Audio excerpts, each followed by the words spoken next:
ಆಕಾಶವಾಣಿ ವಾರ್ತೆಗಳು ಓದುತ್ತಿರುವವರು ಚೇತನ್ ಸಿವಿ. ಮುಖ್ಯಾಂಶಗಳು: 65 ಸಾಧಕರಿಗೆ ಪದ್ಮ ಪ್ರಶಸ್ತಿ ಪ್ರದಾನ ಮಾಡಿದ ರಾಷ್ಟ್ರಪತಿ ದ್ರೌಪದಿ ಮುರ್ಮು. ಕರ್ನಾಟಕದ 5 ಗಣ್ಯರಿಗೆ ಪದ್ಮಗೌರವ. ನಾಗರಿಕ ದೇವೋಭವ ತತ್ವದಡಿ ಆಡಳಿತ ನಡೆಸಲು ಅಧಿಕಾರಿಗಳಿಗೆ ಕರೆ ನೀಡಿದ ಪ್ರಧಾನಿ ನರೇಂದ್ರ ಮೋದಿ. ಪರ್ಷಿಯನ್ ಕೊಲ್ಲಿಯಲ್ಲಿ 10 ಭಾರತೀಯ ಹಡಗುಗಳು ಇರುವುದನ್ನು ಖಚಿತಪಡಿಸಿದ ವಿದೇಶಾಂಗ ಸಚಿವಾಲಯ. ಶೀಘ್ರದಲ್ಲೇ ಹರ್ಮುಜ್ ಜಲಸಂಧಿ ದಾಟುವ ವಿಶ್ವಾಸ. ಎಲ್ನಿನೋ ಎದುರಿಸಲು ಮುನ್ನೆಚ್ಚರಿಕಾ ಕ್ರಮ. ರೈತರ ನೆರವಿಗೆ ಸರ್ಕಾರದಿಂದ ಅಗತ್ಯ ಸಿದ್ಧತೆ. ಕೇಂದ್ರ ಸಚಿವ ಶಿವರಾಜ್ ಸಿಂಗ್ ಚೌಹಾಣ್. ಐಎಸ್ಎಸ್ಎಫ್ ಜೂನಿಯರ್ ವಿಶ್ವ ಶೂಟಿಂಗ್ ಚಾಂಪಿಯನ್ಶಿಪ್. ಇಂದು ಭಾರತದ ಕೊರಳಿಗೆ 3 ಪದಕ. ವಾರ್ತೆಗಳ ವಿವರ. ರಾಷ್ಟ್ರಪತಿ ದ್ರೌಪದಿ ಮುರ್ಮು ಅವರು ನವದೆಹಲಿಯ ರಾಷ್ಟ್ರಪತಿ ಭವನದಲ್ಲಿ ಇಂದು ಸಂಜೆ ಆಯೋಜನೆ ಮಾಡಲಾಗಿದ್ದಂತಹ 2ನೇ ನಾಗರಿಕ ಪ್ರಶಸ್ತಿ ಪ್ರದಾನ ಸಮಾರಂಭದಲ್ಲಿ ಗಣ್ಯರಿಗೆ ಪದ್ಮ ಪ್ರಶಸ್ತಿಗಳನ್ನು ವಿತರಣೆ ಮಾಡಿದರು. ಸಾಹಿತ್ಯ ಮತ್ತು ಶಿಕ್ಷಣ ಕ್ಷೇತ್ರದಲ್ಲಿನ ಅಪಾರ ಕೊಡುಗೆಗಾಗಿ ಹಿರಿಯ ಪತ್ರಕರ್ತ ಸಿ. ನಾರಾಯಣನ್ ಹಾಗೂ ಸಮಾಜ ಸೇವೆಗಾಗಿ ನಿವೃತ್ತ ನ್ಯಾಯಮೂರ್ತಿ ಕೆಟಿ ಥಾಮಸ್ ಅವರಿಗೆ ದೇಶದ 2ನೇ ಅತ್ಯುನ್ನತ ನಾಗರಿಕ ಪ್ರಶಸ್ತಿಯಾದಂಥ ಪದ್ಮ ವಿಭೂಷಣ ನೀಡಿ ಗೌರವಿಸಲಾಯಿತು. ಇದೇ ವೇಳೆ ಮಾಜಿ ಟೆನ್ನಿಸ್ ಆಟಗಾರರಾದಂಥ ವಿಜಯ್ ಅಮೃತರಾಜ್, ಹಿರಿಯ ನಟ ಮಮ್ಮೂಟಿ ಮತ್ತು ಖ್ಯಾತ ಹಿನ್ನೆಲೆ ಗಾಯಕಿ ಅಲ್ಕಾ ಯಾಗ್ನಿಕ್ ಅವರಿಗೆ ಪದ್ಮಭೂಷಣ ಪ್ರಶಸ್ತಿ ಪ್ರದಾನ ಮಾಡಲಾಯಿತು. ಕರ್ನಾಟಕದ ಸಾಧಕರಾದಂಥ ಡಾ ಸುರೇಶ್ ಹನಗವಾಡಿ, ಡಾ ಶುಭಾ ವೆಂಕಟೇಶ್ ಅಯ್ಯಂಗಾರ್, ಡಾ ಪ್ರಭಾಕರ್ ಕೋರಿ ಅವರಿಗೆ ಪದ್ಮಶ್ರೀ ಪ್ರಶಸ್ತಿ ಪ್ರದಾನ ಮಾಡಲಾಯಿತು. ಮರಣೋತ್ತರವಾಗಿ ಟಿಟಿ ಜಗನ್ನಾಥನ್ ಅವರಿಗೆ ಘೋಷಣೆ ಮಾಡಲಾದಂತಹ ಪದ್ಮಶ್ರೀ ಪ್ರಶಸ್ತಿಯನ್ನು ಅವರ ಪರವಾಗಿ ಅವರ ಪುತ್ರ ಮುಕುಂದ್ ಸ್ವೀಕರಿಸಿದರು. ಇಂದು ನಡೆದ ಸಮಾರಂಭದಲ್ಲಿ 2 ಪದ್ಮವಿಭೂಷಣ, 7 ಪದ್ಮಭೂಷಣ ಮತ್ತು 56 ಪದ್ಮಶ್ರೀ ಸೇರಿದಂತೆ 65 ಪದ್ಮ ಪ್ರಶಸ್ತಿಗಳನ್ನು ಪ್ರದಾನ ಮಾಡಲಾಯಿತು. ಕೇಂದ್ರ ಸರ್ಕಾರವು ಈ ಸಾಲಿನಲ್ಲಿ ಒಟ್ಟು 131 ಪದ್ಮ ಪ್ರಶಸ್ತಿಗಳನ್ನು ಘೋಷಣೆ ಮಾಡಿತ್ತು. ಇದರಲ್ಲಿ 5 ಪದ್ಮ ವಿಭೂಷಣ, 13 ಪದ್ಮಭೂಷಣ ಮತ್ತು 113 ಪದ್ಮಶ್ರೀ ಪ್ರಶಸ್ತಿಗಳು ಒಳಗೊಂಡಿವೆ. ಸಾರ್ವಜನಿಕ ಆಡಳಿತದಲ್ಲಿ ನಾಗರಿಕ ದೇವೋಭವ ತತ್ವವನ್ನು ಅಳವಡಿಸಿಕೊಳ್ಳಬೇಕು ಮತ್ತು ಪ್ರತಿಯೊಬ್ಬ ಅಧಿಕಾರಿಯೂ ನಾಗರಿಕರನ್ನೇ ಆಡಳಿತ ಕೇಂದ್ರ ಬಿಂದುವಾಗಿ ಇಟ್ಟುಕೊಂಡು ಕೆಲಸ ಮಾಡಬೇಕು ಎಂದು ಪ್ರಧಾನಿ ನರೇಂದ್ರ ಮೋದಿ ಕರೆ ನೀಡಿದ್ದಾರೆ. ನವದೆಹಲಿಯಲ್ಲಿ ಇಂದು 2024ರ ಬ್ಯಾಚ್ನ 183 ಐಎಎಸ್ ಪ್ರೊಫೆಷನರಿ ಅಧಿಕಾರಿಗಳೊಂದಿಗೆ ಸಂವಾದ ನಡೆಸಿದ ಪ್ರಧಾನಿಯವರು ವಿಕಸಿತ ಭಾರತ ಅಟ್ 2047ರತ್ತ ದೇಶದ ಪಯಣವನ್ನು ಮುನ್ನಡೆಸಲು ಯುವ ನಾಗರಿಕ ಸೇವಕರು ಸನ್ನದ್ಧರಾಗಬೇಕು ಎಂದು ಆಶಯ ವ್ಯಕ್ತಪಡಿಸಿದ್ದಾರೆ. ಯುವ ಅಧಿಕಾರಿಗಳು ದೃಢ ಸಂಕಲ್ಪ ಮತ್ತು ಜನಕೇಂದ್ರಿತ ಆಡಳಿತದ ಮೂಲಕ ದೇಶದ ನಿರ್ಮಾಣಕ್ಕೆ ತಮ್ಮನ್ನು ತಾವು ಅಪ್ಪಿಸಿಕೊಳ್ಳಬೇಕು ಎಂದ ಪ್ರಧಾನಿಯವರು ಸರ್ಕಾರದ ಸಮಗ್ರ ಹೆಜ್ಜೆಯ ಅಗತ್ಯವನ್ನು ಪ್ರತಿಪಾದಿಸಿದ್ದಾರೆ. ಇಲಾಖೆಗಳ ನಡುವಿನ ಪರಿಣಾಮಕಾರಿ ಸಮನ್ವಯದಿಂದ ಮಾತ್ರ ದೀರ್ಘಕಾಲೀನ ಫಲಿತಾಂಶಗಳನ್ನು ಸಾಧಿಸಲು ಸಾಧ್ಯ ಎಂದು ಅವರು ತಿಳಿಸಿದ್ದಾರೆ. ಮುಂಬರುವ ದಶಕಗಳ ಪ್ರತಿಯೊಂದು ನಿರ್ಧಾರವು Atmanirbhar Bharat, make in India ಮತ್ತು ಯುವ ಜನರಿಗೆ ಅವಕಾಶಗಳ ಸೃಷ್ಟಿಗೆ ಪೂರಕವಾಗಿರಬೇಕು ಎಂದು ಒತ್ತಿ ಹೇಳಿದ ಅವರು ಪ್ರಸ್ತುತ ಐಎಎಸ್ ಬ್ಯಾಚ್ನಲ್ಲಿ 40% ಹೆಚ್ಚು ಮಹಿಳಾ ಅಧಿಕಾರಿಗಳು ಇರುವುದರ ಕುರಿತು ಶ್ಲಾಘನೆ ವ್ಯಕ್ತಪಡಿಸಿದ್ದಾರೆ. ಪರ್ಷಿಯನ್ ಗಲ್ಫ್ ಪ್ರದೇಶದಲ್ಲಿ ಪ್ರಸ್ತುತ 10 ಭಾರತೀಯ ಹಡಗುಗಳು ಉಳಿದುಕೊಂಡಿದ್ದು ಶೀಘ್ರದಲ್ಲೇ ಹರ್ಮುಜ್ ಜಲಸಂಧಿ ದಾಟುವ ವಿಶ್ವಾಸವಿದೆ ಎಂದು ವಿದೇಶಾಂಗ ಸಚಿವಾಲಯದ ವಕ್ತಾರ ರಣಧೀರ್ ಜೈಸ್ವಾಲ್ ಹೇಳಿದ್ದಾರೆ. ಇಂದು ನಡೆದ ಸುದ್ದಿಗೋಷ್ಠಿಯಲ್ಲಿ ಮಾತನಾಡಿದ ಅವರು ಇತ್ತೀಚಿನ ಕತಾರ್ ಸ್ಫೋಟದಲ್ಲಿ 12 ಭಾರತೀಯರು ಸಾವನ್ನಪ್ಪಿದ್ದು 66 ಮಂದಿ ಗಾಯಗೊಂಡಿದ್ದಾರೆ. ಮೃತರ ಪಾರ್ಥಿವ ಶರೀರಗಳನ್ನು ತಾಯ್ನಾಡಿಗೆ ತರಲು ಕತಾರ್ ಸರ್ಕಾರದೊಂದಿಗೆ ಸಮನ್ವಯ ಸಾಧಿಸಲಾಗುತ್ತಿದೆ ಎಂದು ಹೇಳಿದ್ದಾರೆ. ಇನ್ನು ಪಿಒಕೆ ಅಶಾಂತಿಗೆ ಭಾರತವನ್ನು ಹೊಣೆ ಮಾಡಿರುವ ಪಾಕಿಸ್ತಾನದ ಆರೋಪವನ್ನು ತಳ್ಳಿಹಾಕಿದ ಅವರು ಇದು ಪಾಕಿಸ್ತಾನದ ದಶಕಗಳ ಶೋಷಣೆಯ ಫಲವಾಗಿದ್ದು ಅಲ್ಲಿನ ಮಾನವ ಹಕ್ಕುಗಳ ಉಲ್ಲಂಘನೆಗೆ ಜಾಗತಿಕ ಸಮುದಾಯವು ಪಾಕಿಸ್ತಾನವನ್ನು ಹೊಣೆಗಾರರನ್ನಾಗಿ ಮಾಡಬೇಕು ಎಂದು ಆಗ್ರಹ ವ್ಯಕ್ತಪಡಿಸಿದ್ದಾರೆ. ಬ್ರಿಕ್ಸ್ ರಾಷ್ಟ್ರೀಯ ಭದ್ರತಾ ಸಲಹೆಗಾರರ ಸಭೆಯ ಹಿನ್ನೆಲೆಯಲ್ಲಿ ಭಾರತದ ರಾಷ್ಟ್ರೀಯ ಭದ್ರತಾ ಸಲಹೆಗಾರ ಅಜಿತ್ ದೋವಲ್ ಇರಾನ್, ಚೀನಾ, ಬ್ರೆಜಿಲ್ ಸೇರಿದಂತೆ ವಿವಿಧ ದೇಶಗಳ ಭದ್ರತಾ ಮುಖ್ಯಸ್ಥರೊಂದಿಗೆ ದ್ವಿಪಕ್ಷೀಯ ಮಾತುಕತೆ ನಡೆಸಿ ಜಾಗತಿಕ ಸವಾಲುಗಳ ಕುರಿತು ಚರ್ಚಿಸಿದ್ದಾರೆ ಎಂದು ರಣಧೀರ್ ಜೈಸ್ವಾಲ್ ತಿಳಿಸಿದ್ದಾರೆ. ಇದೇ ವೇಳೆ ಭಾರತ ಯುಎಇ ರಕ್ಷಣಾ ಪಾಲುದಾರಿಕೆ ಬಲಗೊಳ್ಳುತ್ತಿರುವುದನ್ನು ಶ್ಲಾಘಿಸಿದ ಅವರು ಬಾಂಗ್ಲಾದೇಶದಲ್ಲಿ ದೇವತಾ ಮೂರ್ತಿಗಳ ಅಪವಿತ್ರೀಕರಣದ ವರದಿಗಳ ಬೆನ್ನಲ್ಲೇ ಅಲ್ಲಿನ ಅಲ್ಪಸಂಖ್ಯಾತ ಸಮುದಾಯಗಳ ಸುರಕ್ಷತೆಯನ್ನು ಖಾತರಿಪಡಿಸಬೇಕೆಂದು ಬಾಂಗ್ಲಾದೇಶ ಸರ್ಕಾರಕ್ಕೆ ಭಾರತ ಕರೆ ನೀಡಿದೆ ಎಂದು ಸ್ಪಷ್ಟಪಡಿಸಿದ್ದಾರೆ. 370ನೇ ವಿಧಿಯ ರದ್ದತಿಯೊಂದಿಗೆ ಡಾ ಶ್ಯಾಮ್ ಪ್ರಸಾದ್ ಮುಖರ್ಜಿ ಅವರ ಅಖಂಡ ಭಾರತದ ಕನಸು ನನಸಾಗಿದೆ ಎಂದು ಕೇಂದ್ರ ಗೃಹ ಸಚಿವ ಅಮಿತ್ ಶಾ ಹೇಳಿದ್ದಾರೆ. ನವದೆಹಲಿಯಲ್ಲಿಂದು ನಾಫೆಡ್ ಸಂಸ್ಥೆಯ ನೂತನ ಹರಾಜು ಪೋರ್ಟಲ್ಗೆ ಚಾಲನೆ ನೀಡಿ ಮಾತನಾಡಿದ ಅವರು ದೇಶದ ಏಕತೆಗಾಗಿ ಪ್ರಾಣತ್ಯಾಗ ಮಾಡಿದ ಮುಖರ್ಜಿ ಅವರ ಕೊಡುಗೆಗಳನ್ನು ಸ್ಮರಿಸಿದ್ದಾರೆ.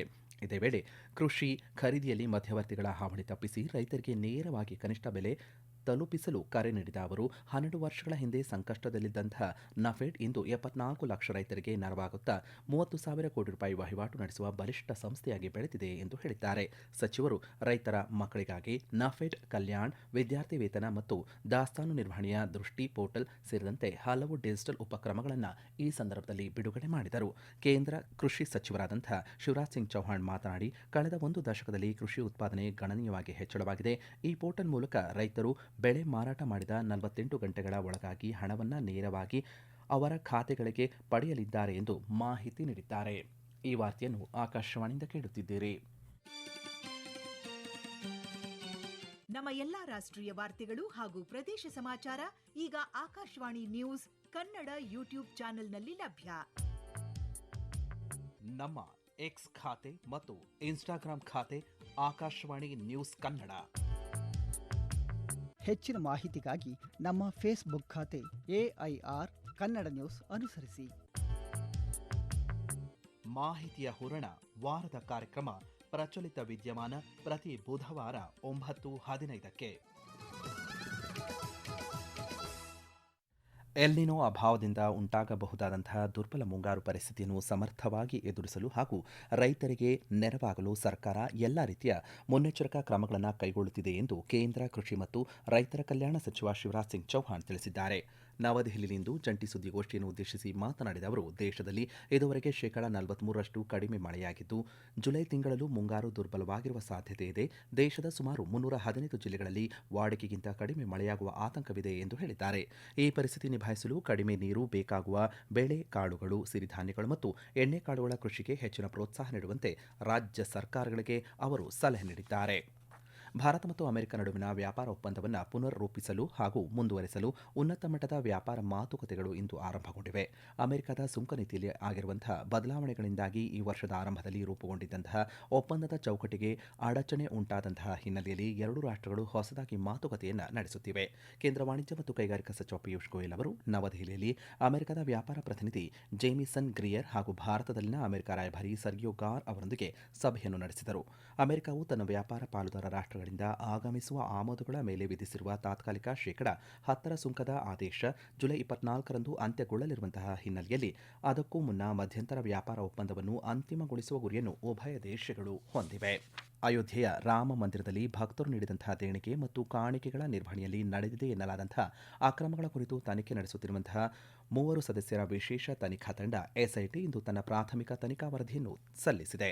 ಲಖನೌ ಆಯುಕ್ತ ಹಾಗೂ ಎಸ್ಐಟಿ ಮುಖ್ಯಸ್ಥ ವಿಜಯ್ ವಿಶ್ವಾಸ್ ಪಂತ್ ಅವರು ಗೃಹ ಇಲಾಖೆಯ ಹೆಚ್ಚುವರಿ ಮುಖ್ಯ ಕಾರ್ಯದರ್ಶಿ ಸಂಜಯ್ ಪ್ರಸಾದ್ ಅವರಿಗೆ ವರದಿಯನ್ನು ಸಲ್ಲಿಸಿದ್ದಾರೆ.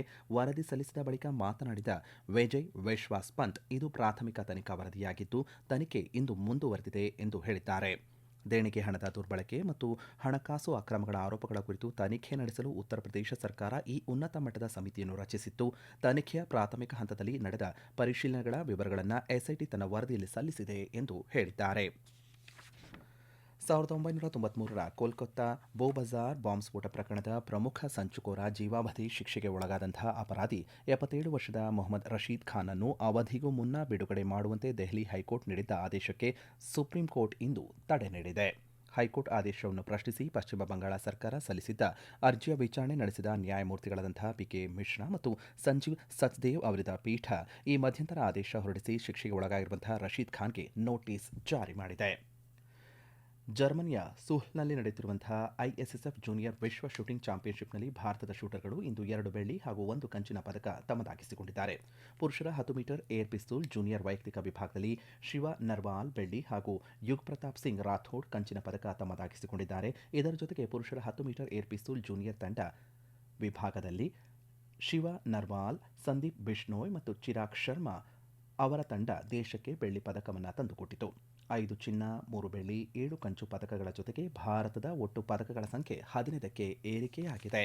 ಕೊನೆಯಲ್ಲಿ ಮತ್ತೊಮ್ಮೆ ಮುಖ್ಯಾಂಶಗಳು. 65 ಸಾಧಕರಿಗೆ ಪದ್ಮ ಪ್ರಶಸ್ತಿ ಪ್ರದಾನ ಮಾಡಿದ ರಾಷ್ಟ್ರಪತಿ ದ್ರೌಪದಿ ಮುರ್ಮು, ಕರ್ನಾಟಕದ 5 ಗಣ್ಯರಿಗೆ ಪದ್ಮ ಗೌರವ. ನಾಗರಿಕ ದೇವೋಭವ ತತ್ವದಡಿ ಆಡಳಿತ ನಡೆಸಲು ಅಧಿಕಾರಿಗಳಿಗೆ ಕರೆ ನೀಡಿದ ಪ್ರಧಾನಿ ನರೇಂದ್ರ ಮೋದಿ. ಪರ್ಷಿಯನ್ ಕೊಲ್ಲಿಯಲ್ಲಿ 10 ಭಾರತೀಯ ಹಡಗುಗಳು ಇರುವುದನ್ನು ಖಚಿತಪಡಿಸಿದ ವಿದೇಶಾಂಗ ಸಚಿವಾಲಯ. ಶೀಘ್ರದಲ್ಲೇ ಹರ್ಮುಜ್ ಜಲಸಂಧಿ ದಾಟುವ ವಿಶ್ವಾಸ. ಎಲ್ನಿನೋ ಎದುರಿಸಲು ಮುನ್ನೆಚ್ಚರಿಕಾ ಕ್ರಮ, ರೈತರ ನೆರವಿಗೆ ಸರ್ಕಾರದಿಂದ ಅಗತ್ಯ ಸಿದ್ಧತೆ, ಕೇಂದ್ರ ಸಚಿವ ಶಿವರಾಜ್ ಸಿಂಗ್ ಚೌಹಾಣ್. ಐಎಸ್ಎಸ್ಎಫ್ ಜೂನಿಯರ್ ವಿಶ್ವ ಶೂಟಿಂಗ್ ಚಾಂಪಿಯನ್ಶಿಪ್ ಇಂದು ಭಾರತದ ಕೊರಳಿಗೆ 3 ಪದಕ. ಇಲ್ಲಿಗೆ ವಾರ್ತಾ ಪ್ರಸಾರ ಮುಕ್ತಾಯವಾಯಿತು. ನಮ್ಮ ಮುಂದಿನ ವಾರ್ತಾ ಪ್ರಸಾರ ನಾಳೆ ಬೆಳಗ್ಗೆ 7:05 ನಿಮಿಷಕ್ಕೆ.